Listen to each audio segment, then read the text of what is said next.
महाराजगंज से है, जहां शराबी युवक ने घंटों तक नाटक किया है। बीच सड़क पर शराबी ने हंगामा किया है। हंगामे के चलते घंटों सड़क बाधित रही है। वहीं पुलिस ने शराबी युवक को सोशल मीडिया पर वीडियो वायरल जो उसने किया था उसको हटाया है। तो महाराजगंज से खबर, जहां शराबी युवक ने घंटों तक नाटक किया। बीच सड़क पर शराबी ने हंगामा मचाया और हंगामे के चलते घंटों तक सड़क बाधित रही। पुलिस ने शराबी युवक को सड़क से हटाया और सोशल मीडिया पर वीडियो वायरल हो रहा है। देखिए किस तरह से एक शराबी युवक सड़क पर नाटक करता हुआ नजर आया। महाराजगंज से ये खबर, जहां पर घंटों तक सड़क पर यह शराबी युवक नाटक करता रहा। शराबी ने हंगामा सड़क पर किया और हंगामे के चलते सड़क घंटों तक बताया जा रहा है कि बाधित रही, जिसके बाद वीडियो सोशल मीडिया पर वायरल हो रहा है। और खबर अब प्रतापगढ़ से है, जहां कोर्ट की पानी की टंकी गिराते समय हादसा हो गया। नगर पालिका भवन का एक हिस्सा क्षतिग्रस्त हो गया। टंकी गिरने से हड़कंप मच गया और मौके पर कर्मचारी और फरियादी न होने से हादसा टल गया है। प्रतापगढ़ से ये खबर, जहां कोर्ट की पानी की टंकी गिराते समय यह हादसा हुआ है। नगर पालिका भवन का एक हिस्सा क्षतिग्रस्त हुआ है। बता दें कि टंकी गिरने से हड़कंप मच गया है और मौके पर कर्मचारी और फरियादी न होने से हादसा टल गया है।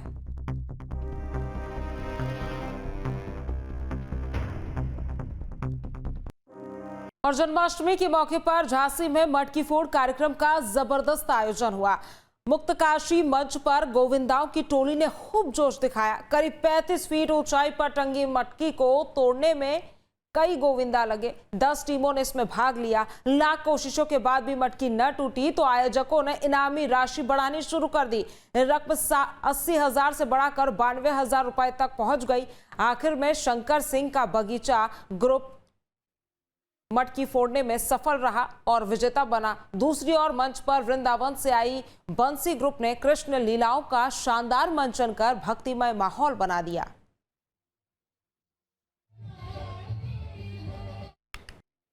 और मथुरा में भगवान लड्डू गोपाल की पूजा को लेकर अलग ही तरह का उत्साह देखने को मिल रहा है। दुकानों पर अलग अलग तरह के भगवान लड्डू गोपाल की मूर्तियां नजर आ रही है। आपको बता दें कि भगवान लड्डू गोपाल की पूजा घर घर में बड़े ही भाव और प्रेम से की जाती है। श्रद्धालु उन्हें नन्हे शिशु की तरह मानते हैं और उसी भाव से उनकी सेवा करते हैं।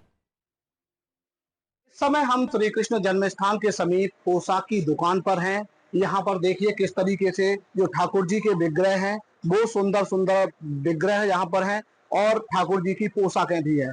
बहुत अच्छा यहाँ पर जो ठाकुर जी की साज सज्जा की जो सामग्री है, एक तरीके से कहें तो उनके अभिषेक से लेकर पूजा अर्चना से लेकर उनकी पोशाक यहाँ पर मिलती हैं। किस तरीके की पोशाकें होती हैं, किस विग्रह के साथ कौन सी पोशाक धारण कराई जाती है, ये भैया हमारे साथ हैं। भैया क्या नाम है आपका?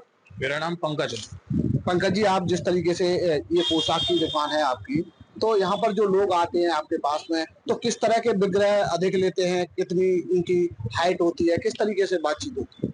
देखो इस समय तो ज्यादातर जो है जितने भी लोग आते हैं, लड्डू गोपाल हैं, राधा कृष्ण हैं। यहाँ तो भगवान श्री कृष्ण की नगरी है तो लड्डू गोपाल और राधा कृष्ण वगैरह ही ज्यादातर चलते हैं। तो सब लोग ज्यादातर लड्डू गोपाल अपने यहाँ लेकर जाते हैं और ज्यादातर मीडियम साइज में ज्यादातर लोग लेके जाते हैं। जो 4-5 नंबर के होते हैं उसी साइज में लोग लेके जाते हैं लड्डू गोपाल। और राधा कृष्ण वगैरह हैं जो ये लगे हुए हैं, अगर दिख रहे हैं तो ये लोग लेके जाते हैं। तो देखा जाता है एक तो ठाकुर जी का छोटा विग्रह होता है, लड्डू गोपाल होते हैं, उसके बाद राधा कृष्ण के दोनों स्वरूप होते हैं। तो बिक्री कौन से विग्रह की अधिक होती है अगर बात करें? लड्डू गोपाल की ज्यादा होती है। आजकल जो है लड्डू गोपाल को ज्यादा लोग पूछते हैं, मानते हैं, उनकी सेवा करने में वो इच्छुक हैं। तो भैया इतनी सारी पोशाकें हैं, किस तरीके से धारण करानी होती है, क्या क्या मतलब पोशाक में ठाकुर जी की में बात करें तो क्या क्या सामान होता है ठाकुर जी की पोशाक में? ठाकुर जी की पोशाक में देखो, एक तो पोशाक होती है भगवान की, मुकुट होता है उनका पहनाने के लिए, माला होती है, कानों के कुंडल होते हैं और हाथों के कड़े होते हैं, बंसी होती है, बाल होते हैं और भी कई चीजें आने लग गई हैं अब तो बाजार में जो है। तो पूरा ही उनका श्रृंगार का सामान होता है। ठाकुर जी के श्रृंगार का सामान होता है और बाल रूप में ठाकुर जी को पूजा जाता है।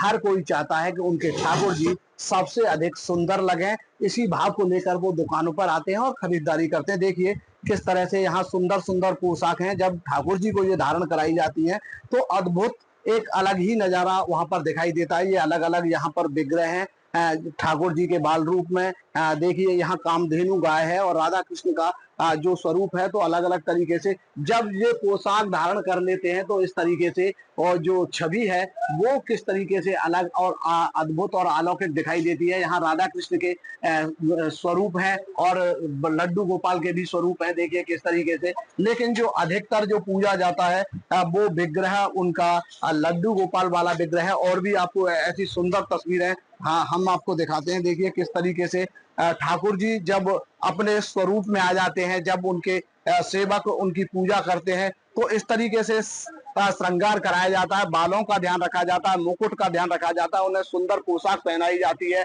और ये माखन की मटकी है इसका भी विशेष ध्यान रखा जाता है। तो इसी तरह उन्हें भोग लगाया जाता है। देखिए घंटी है, आरती का दीपक है, तो तमाम ऐसी धूप बत्ती ऐसी तमाम सामग्री हैं जो सुबह होते ही ठाकुर जी को सबसे पहले स्नान कराया जाता है, पहले घंटी से उनको जगाया जाता है, फिर उनका अभिषेक कराया जाता है, फिर जिस तरीके से उनकी पूजा की जाती है धीरे धीरे एक बच्चे की तरह उनकी दिन भर पूजा की जाती है और उनका सुलाने तक का ध्यान जो ठाकुर जी की सेवा करते हैं उनके भक्त होते हैं वो ध्यान रखते हैं। एक अद्भुत अलौकिक पूजा होती है, एक आस्था के साथ जो भक्त हैं भगवान कन्हैया के वो उनका विशेष ध्यान रखते हैं। धाराजीत सारस्वत, श्री कृष्ण जन्म स्थान मथुरा।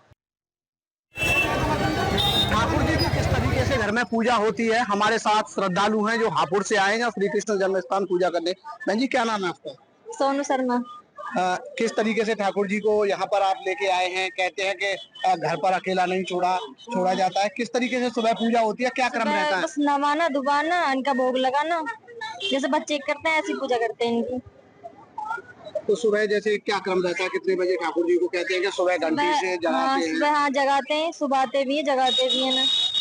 फिर इन्हें नहलाएंगे, नहला के कपड़े पहना के बिठाएंगे पूजा के स्थान पे, फिर इनका भोग लगाएंगे। तो किस तरीके से इनका ख्याल रखा जाता है? कहते हैं जैसे बच्चे का रखा जाता है ऐसे रखा जाता है। तो साज श्रृंगार जिस तरीके से देख रहे हैं कि भगवान की सिखाए हैं और जो पोशाक दिखाई दे रही है बड़ी सुंदर है, तो किस तरीके से जब दुकानों पे जाते हैं तो किस तरीके से ऐसे लेते हैं जैसे बच्चे के लेते हैं। हमारे ठाकुर जी अच्छे लगे, जैसे बच्चे अच्छे लगते हैं ऐसे अच्छे लगने चाहिए। आपका क्या नाम है? रजनी। आप भी साथ में आई हैं? हाँ, ठाकुर जी की पूजा करती हैं? हाँ, दो हैं मेरे पास, ये तो अभी दिला के लाई है ना। किस तरीके से पूजा करती है? बच्चों की तरफ से ताली मार के रात रात कह के जगाती हूँ ना, फिर उन्हें दूध पिलाती हूँ गिलास भर के, फिर नहा धो के फिर उनकी पूजा करके जब उन्हें खाना खिलाती हूँ। तुलसी के पत्ता रख के। तुलसी के पत्ते जरूरी होते हैं कहते हैं। तुलसी पत्ता रख के रखती हूँ। और जैसे कहते हैं कि दिन में करीब 4 बार भोग लगाया जाता है ठाकुर जी। हाँ, शाम को दोपहर में क्या क्रम रहता है? शाम को क्या क्रम रहता है? शाम को अगर हम अपने लिए लहसुन प्याज के बना रहे तो उनके लिए दूसरा खाना बना देते हैं। जहाँ भक्ति है हर शब्द में, कथाओं में छिपे हैं दिव्य रहस्य और ज्योतिष देता है जीवन को दिशा। धर्म से जुड़ी हर बातों को जानने के लिए हमारे चैनल स्तुति को सब्सक्राइब करें। चैनल पर जाने के लिए इस लिंक पर क्लिक करें।